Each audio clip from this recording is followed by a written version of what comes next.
And the Academy Award for Theater of the Absurd goes to Benjamin Netanyahu for nominating his partner in war crimes, Donald Trump, for the Nobel Peace Prize. Concentration camps in the making. Israel reveals some of its long-term plans for Palestinians in Gaza. And turmoil in Tbilisi, the political power struggle in Georgia, and the suppressing effect it's had on journalism there.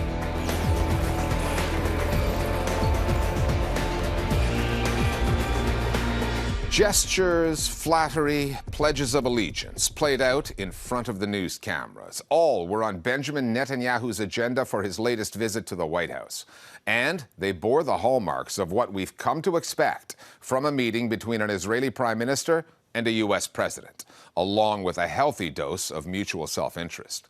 What else could possibly explain Netanyahu's nominating of Trump for the Nobel Peace Prize, which he did with a straight face?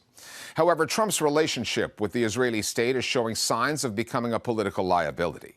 A growing faction within the MAGA movement, led by some high-profile media personalities operating outside of the mainstream, now openly questions whether unwavering support for Israel still serves Washington's interests. And with the polls showing that more and more Americans feel the same way, Netanyahu would have been wondering, just how far would he have to go? How hard would he need to gush to keep the U.S. and its president on side? Benjamin Netanyahu's latest trip to Washington was a carefully choreographed exercise in political deception, legal double standards, and sheer chutzpah. The Israeli prime minister, who has been indicted for war crimes in Gaza, flew through the airspace of multiple countries, signatories to the Rome Statute, the law that compels those governments to arrest him. So much for the international rules-based order. Then, on the same day that Israeli forces killed another 105 Palestinians in Gaza, Netanyahu landed in D.C. and nominated Donald Trump, whose administration recently bombed Iran, for the Nobel Peace Prize. Thank you very much. This I didn't know. Netanyahu has been working with American presidents for 40 years now. American presidents come and go, but Netanyahu is a pretty permanent fixture of Israeli politics. Does have a real talent for figuring out what a given American leader likes. Donald Trump's background is in entertainment, TV, and hospitality.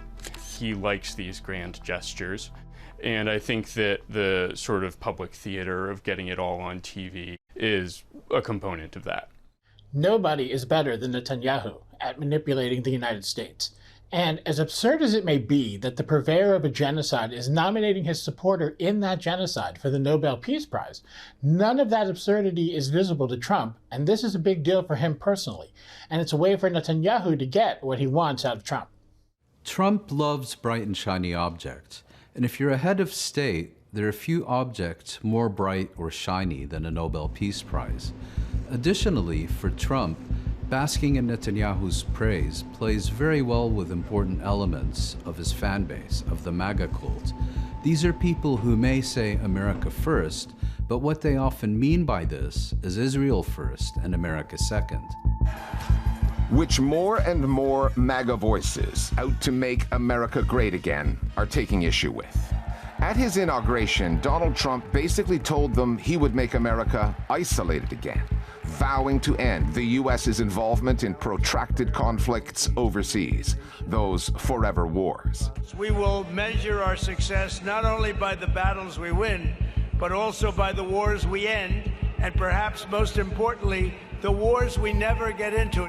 Now his MAGA base sees Trump bankrolling and arming Israel's genocidal assault on Gaza, as his predecessor Joe Biden did, then bombing nuclear sites in Iran, drawing the U.S. further into the fray rather than taking it out.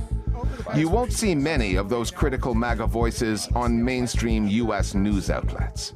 Most of them do their thing on their own platforms, where they can attract huge numbers. Every single Republican I'm aware of is like in this weird kind of Israel worship mode all the time. Those voices include hardcore conservatives, like former Fox News host Tucker Carlson, and ex-Trump operative Steve Bannon. I think we're one of the biggest defenders of Israel and the nation of Israel around.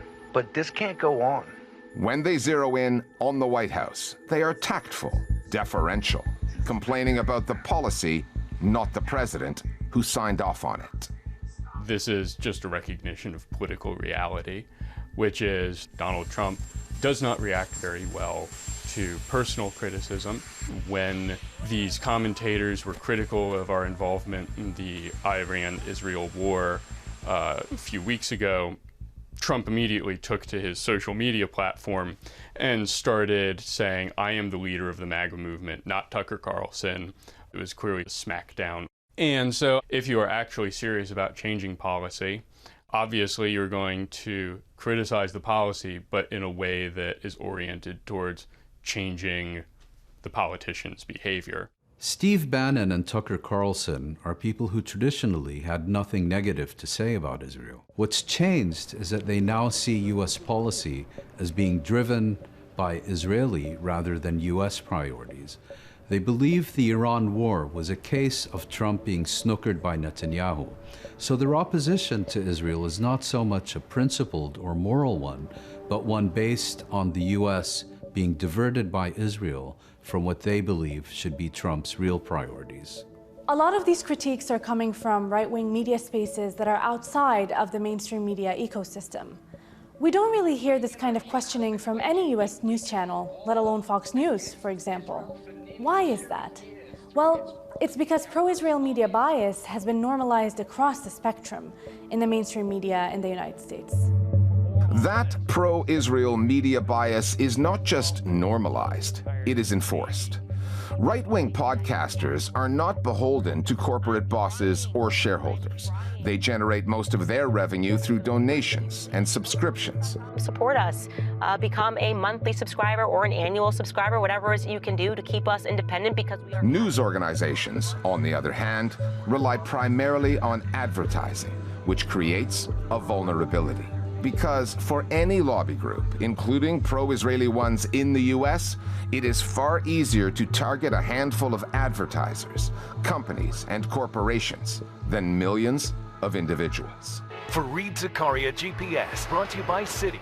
You have these pro-Israel organizations that aggressively lobby media editorial boards and newsrooms, making it very difficult for them to do their jobs. They put out statements saying CNN is anti-Semitic because they aired some story about Gaza. That sort of stuff scares advertisers. They're looking to make money, not to make a political statement. So on Fox and on CNN, their advertisers, shareholders, they want a pro-Israel line. And if they don't get it, they'll just take their money elsewhere. There's another part of this pressure system. Groups like Camera and the so-called Honest Reporting Group, they go after reporters, editors, and newsrooms. If anybody attempts to do their job and produce fact-based journalism about Israel's treatment of the Palestinians, they will be bombarded by threats, letters, and posts on social media calling them anti-Semitic and liars. These groups demand public apologies and correction notes, and they specify language that they'd like to see that mimics Israel's talking points. Why does this work? Because they're aggressive and consistent in doing it. And those who are fighting on the other side for an accurate reflection of the genocide of the Palestinians are just not as powerful. Despite that, significant cracks are appearing, seismic shifts in the US body politic. The polls now being reported on mainstream news outlets that remain in Israel's corner, if not Donald Trump's. In 2017, the Democratic Party was a pro-Israeli party. Look at this. They sympathized with the Israelis by 13 points, more with the Israelis than the Palestinians. But look at this sea change. A from the river to the sea change.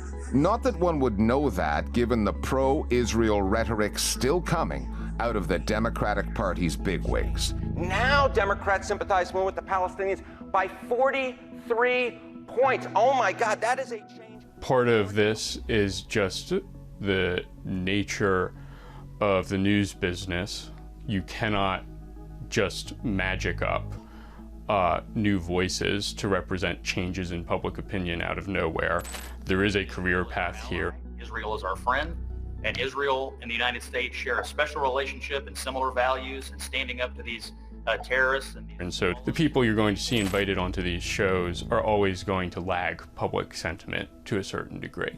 How significant is it that influential voices like Tucker Carlson and Steve Bannon are changing their rhetoric? It's a big deal. But will it move us closer to stopping the genocide? I don't think so. Israel's presence in the American psyche is so entrenched. The pro-Israel lobby has worked for decades to feed its rhetoric into the media and political spaces, making it difficult to tune out their noise.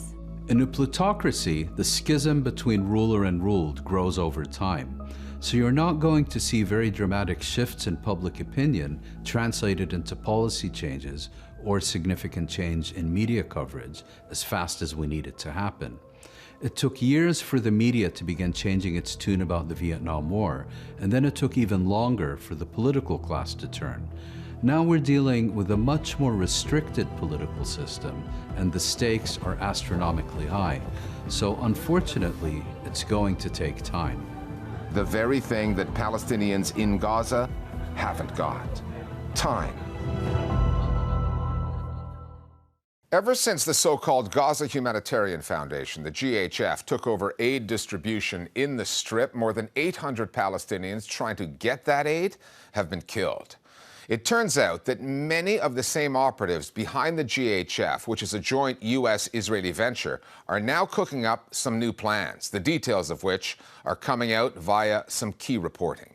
Meenakshi Ravi has been following this story. The escalating criminality of the GHF has made it a compelling story for much of the media. Just last week, there have been new investigations uncovering details of how the GHF came about and its involvement in plans to ethnically cleanse Gaza. From the UK's Financial Times, 2 reports. The first was about work done by the Boston Consulting Group, one of the world's big 3 consulting firms, to help get GHF up and running, and then to produce financial models for the, quote, relocation of more than 500,000 Palestinians.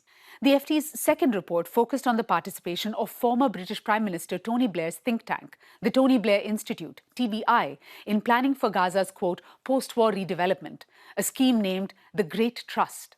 Featuring a Trump Riviera and an Elon Musk smart manufacturing zone, the plan is premised on the BCG financial models to remove Palestinians from Gaza.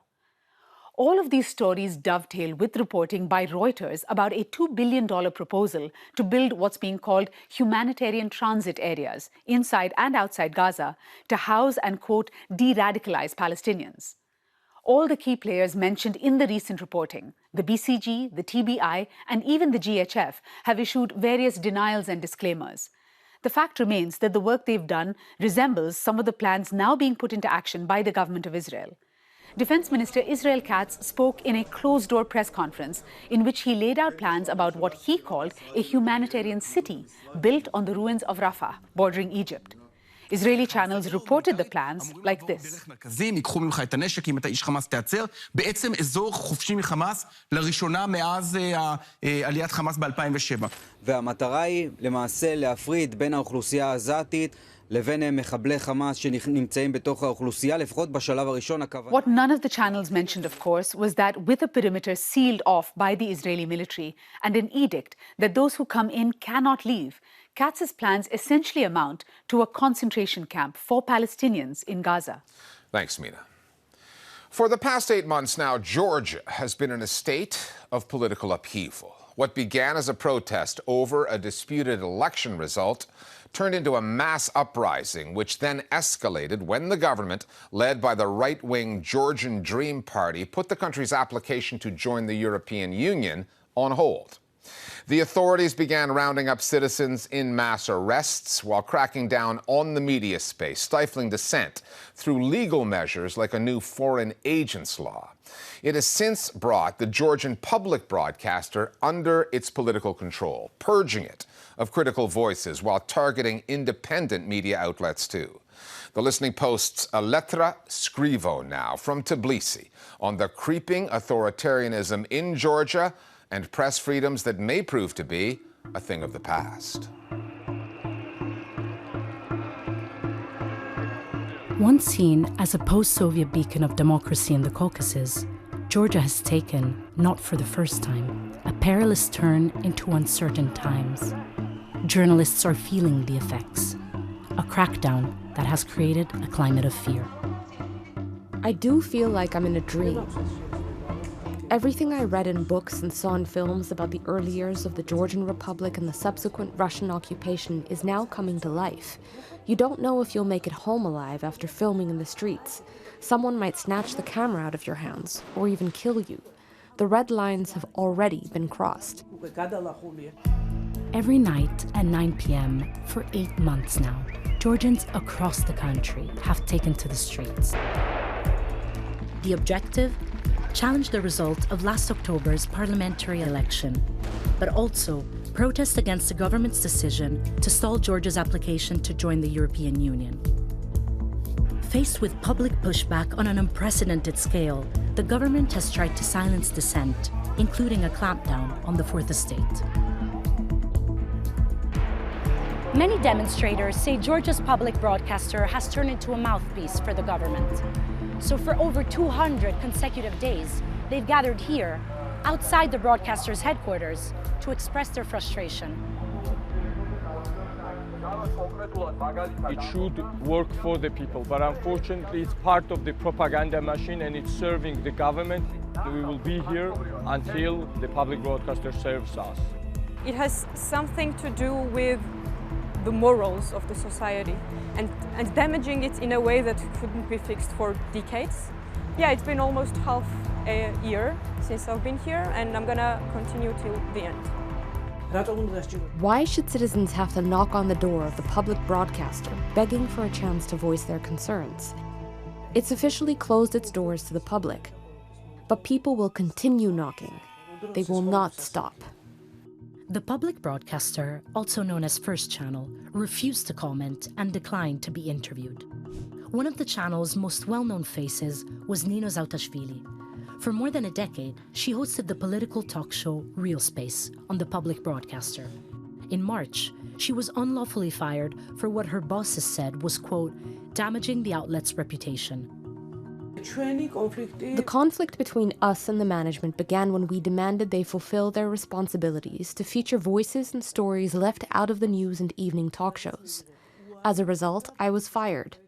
This type of censorship was applied to the news programs, their hosts, and their journalists. The so-called blacklists were introduced. Certain personalities wouldn't be invited to programs, weren't allowed to ask questions. On my talk show, we always had diverse guests, asked tough questions, and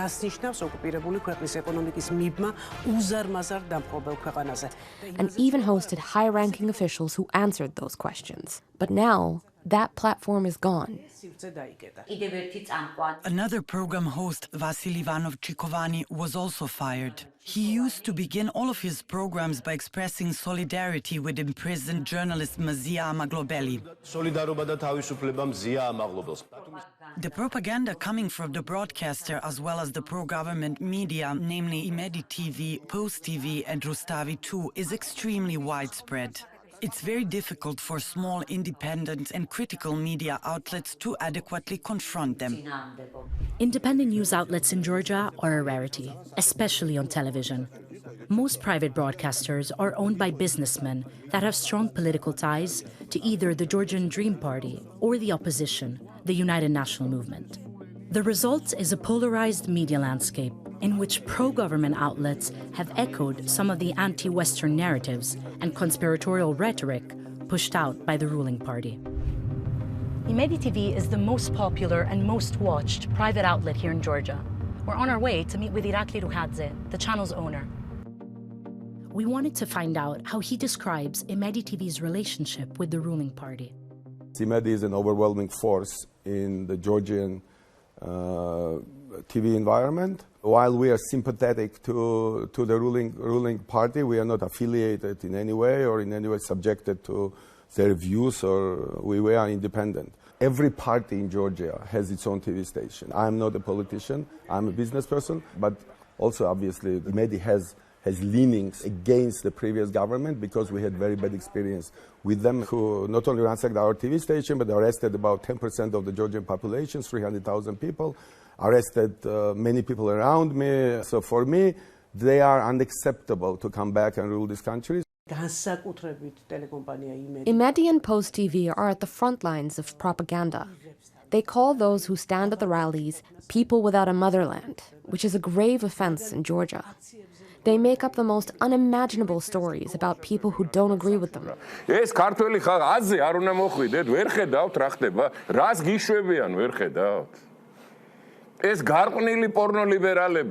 Current propaganda often uses vague, unclear terms. For example, the Global War Party, the Deep State, the idea that LGBTQ people in Europe are trying to impose their lifestyle on us. McDonald's-მა სექსუალური უმცირესობების პროპაგანდა დაიწყო ბავშვებისთვის განკუთვნილ საოჯახო მენიუს სასაჩუქრე ბროშურაში ელტონ ჯონისა და მისი მეუღლის დევიდის ქორწინების შესახებ წერია. So we've been watching some of Imedi TV's coverage, and there are some terms used like foreign influence and deep state, and critics say that's straight out of the Russian playbook. What would you say to that? I'm not very much involved in the editorial work of Imedi. If I am, usually post factum, if I don't like something, and then I may ask questions. I doubt that it is Imedi's terminology. I believe that many people in Georgia are using those terms, but this is not Imedi's terminology. აქციებს სათავეში ისევ გარედან მართული ძალები უდგანან საქართველოს ხელისუფლება ისევ სუვერენიტეტისთვის, დაცვისთვის იბრძვის და ამას ცდილობს. I'm not sure if you are listening to Donald Trump or Elon Musk or J.D. Vance or people around them, but they are also using much of this terminology, whether you like it or not. So we are living in a very polarized world. Imedi tries to convey what's going on in the country. Well, the channel has Georgian Dream members quite frequently, and so yes, if they are using the terminology, you're going to hear this terminology. We are just showing whatever they are saying. Deep State-ის მართული რადიკალები გარე დირექტივებს ასრულებენ, მაგრამ Deep State-ის მარიონეტები რომ არიან, მათი ანტისახელმწიფოებრივი ქცევიდანაც კარგად ჩანს. Georgians do have alternatives to Imedi TV, but they are few and far between. Critical, non-partisan outlets like Net Gazeti and its sister publication, Batumelebi, are slowly being choked off by the government. A process that began long before this latest political crisis, but has since worsened. Batumelebi was initially established as a regional independent outlet in Adjara, which was ruled by an authoritarian pro-Russian regime. Our journalists were often under physical and psychological pressure even then. The difference is that today those issues have become more brutal. The scale and intensity of repression have left us completely defenseless. Approximately 150 Georgian reporters have been injured since the protests began in November. To this day, no one has been held accountable for crimes committed against journalists. The government's assaults on journalistic freedom have included arrests, physical attacks, surveillance, fines, and destruction of equipment. But there is also more insidious legislation, like the Foreign Agents Registration Act, FARA, which will severely limit the funding of any outlet that relies on international grants. It's just one more tool the government can use to muzzle the media. Our decision is not to stop, no matter what. We aren't leaving. We don't plan to immigrate. We will continue. We, the journalists, must fight until the end. Unfortunately, we have passed the stage where journalism was our only job. Now, our task is to save our profession and fight for our country's European future.